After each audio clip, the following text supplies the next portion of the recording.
Shalom. Shalom. Terima kasih. Kalau kita Tuhan kasih saya kesempatan boleh bersaksi, boleh memuji dan memuliakan Tuhan. Saya memberikan sesuatu ini adalah judul, apakah saya hamba Allah yang benar? Saya ulangi, apakah saya hamba Allah yang benar? Makanya itu kita harus hidup menurut firman-Nya. Kita kalau hamba Allah, kita bukan hamba dunia ya, hamba uang.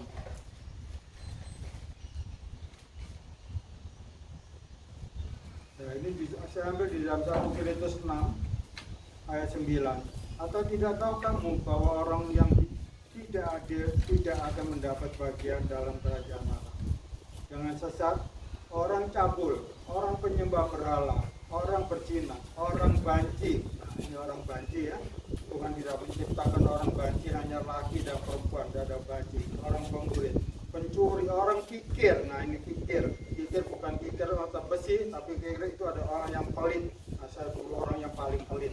Pemabuk, saya juga pemabuk. Pefitnah dan penipu. Nah ini menjamin penipu, saya tidak ada di dalam itu. Aku tidak akan mendapat bagian dalam kerajaan Allah. Ayat 20 bilang apa? Setelah kamu di ayat 11, kamu mau disucikan, dikuduskan dan dibenarkan. Nah, jadi kalau kita mau hidup kita disucikan, dikuduskan, dibenarkan, baru ayat 20 kita dibeli sama Tuhan. Kita dibeli. Di dalam 1 Korintus 7 ayat 23, kalau kita sudah dibeli, kita menjadi hamba Allah. Nah, di dalam kita menjadi hamba Allah, kita tidak menjadi hamba manusia. Ada hamba yang di dalam keduniawian itu. Nah, itu kembali kalau kita ambil Ulangan ayat 8. Ayat 1 bicara apa? Kalau ini perintah-perintah Tuhan kamu lakukan dengan setia, maka janji Tuhan itu dengan sumpah kamu akan diberkati Tuhan, kamu hidup di dalam. Makanya itu di dalam ayat 11 kita harus baca Ulangan 8 ini sampai habis. Ya, ayat 11 dia bilang apa? Kalau kamu sudah mendapatkan hasil domba, hasil sapimu bertambah banyak, dan emas perakmu bertambah banyak. Ayat 14 apa? Jangan tinggi hati. Ya, tinggi hati, jangan sombong. Tapi ayat 19, 20 yang terakhir itu, kalau kita tidak mau melakukan firman Tuhan, kita akan mati. Kamu akan mati di dalam itu. Ya, kita nggak bisa. Kita mau hidup, kita mau percaya Tuhan, mau hidup di dalam hidup dalam anugerah kekekalan sampai bahagia selamanya. Makanya itu di dalam Amsal 3 ayat 5 sampai habis kamu baca juga seperti itu. Kalau kamu percaya Tuhan, janganlah pakai pengertianmu sendiri. Kita harus hidup menurut Tuhan. Di situ ayat apa itu? Pasal 5 itu kita mengerti apa rencana Tuhan di dalam hidup kita. Makanya itu kalau kita apa itu di dalam ayat 9, muliakan hartamu, muliakan Tuhan dengan harta. Makanya di Amsal itu sampai habis ayat 23 sampai 24. Beri pada orang susah, orang miskin. Kalau kita tidak bersuri dengan orang miskin, kita sudah juga akan sia-sia di dalam kehidupan kita. Makanya kalau kita sebagai hamba Allah, kita harus taat pada perintah Tuhan. Makanya di Amsal 13 ayat 13, siapa yang meremehkan firman akan menanggung akibat. Nah ini jelas. Yang firman tidak dibuat main-main. Ayat 14 firman pasal 14 ayat 21. Siapa yang bisa menghina Tuhan, menghina orang miskin, Tuhan akan menganiaya kita. Ayat 31, siapa yang menindas semua orang, saya sama dengan menghina sama penciptanya. Tapi kalau orang yang berbelas kasihan akan diberkati itu. Makanya itu di dalam yang salib 19 mulai 16 sampai 17 itu penting sekali. Karena apa? Siapa yang menghina firman semua akan mati. Itu lebih tegas. Dan di ayat 17 itu apa? Kalau kita memperhatikan orang lemah, itu memutangi Tuhan. Bayangkan, Orang memperhatikan, oh Tuhan utang, loh bayangkan merendahkan dirinya Tuhan pada gitu. Ya, kita jangan main-main sama Tuhan. Tapi makanya itu di dalam Amsal 28 ayat 27. Kalau kita tidak berbelas kasihan pada Tuhan, ya, kepada manusia, ya, kalau kita ada orang miskin, ya, datang kepadamu, kamu tidak memberikan, orang yang diberkati tidak akan kekurangan. Kalau kita memberikan pada orang miskin tidak akan kekurangan, Tuhan akan membangun. Tapi kalau kita menutup mata pada orang miskin, Tuhan akan mengutuk kita. Ini tegas ini ayat 28 ya 27 ini. Nah, kita jangan main-main.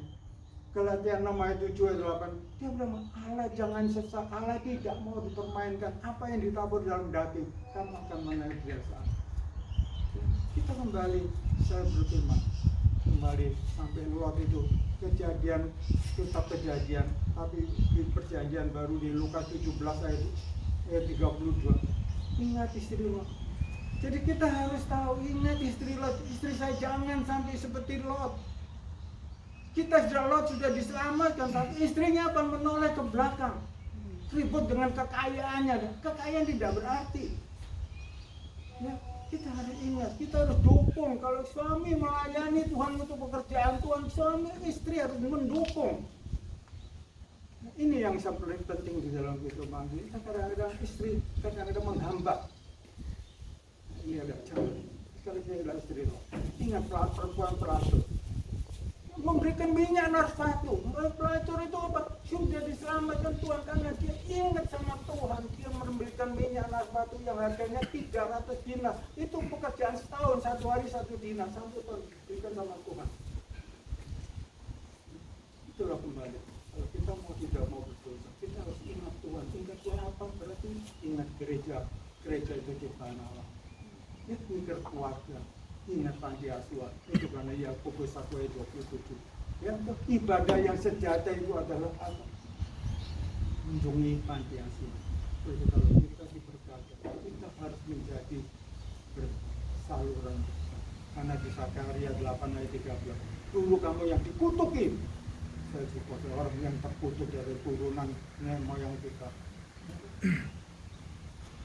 Tuhan berkati kita bisa setuju gitu.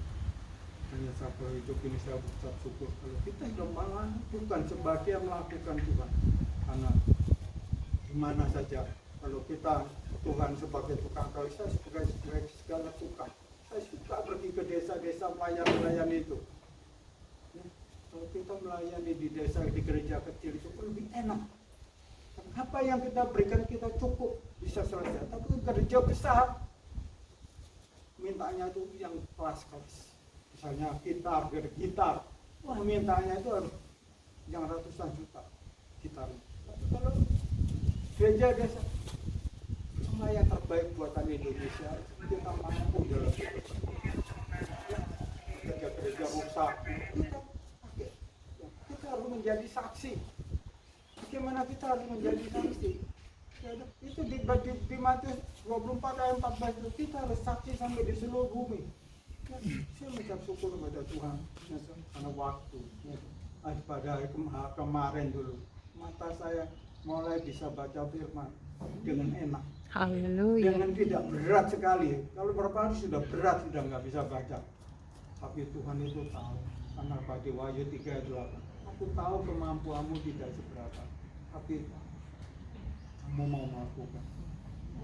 Janda miskin yang 2 peser, Tuhan juga senang. Kita tergantung, tapi kita jangan nipu Tuhan. Kita jangan berbohong bahwa Tuhan kita sudah diselamatkan seperti tadi sudah Lot. Tapi kita tidak berbalik. Ada juga orang 10 kota, 10 dikembalikan, tapi hanya cuma 1. Itulah kembali. Jadilah berkat. Jangan Tuhan dibohong.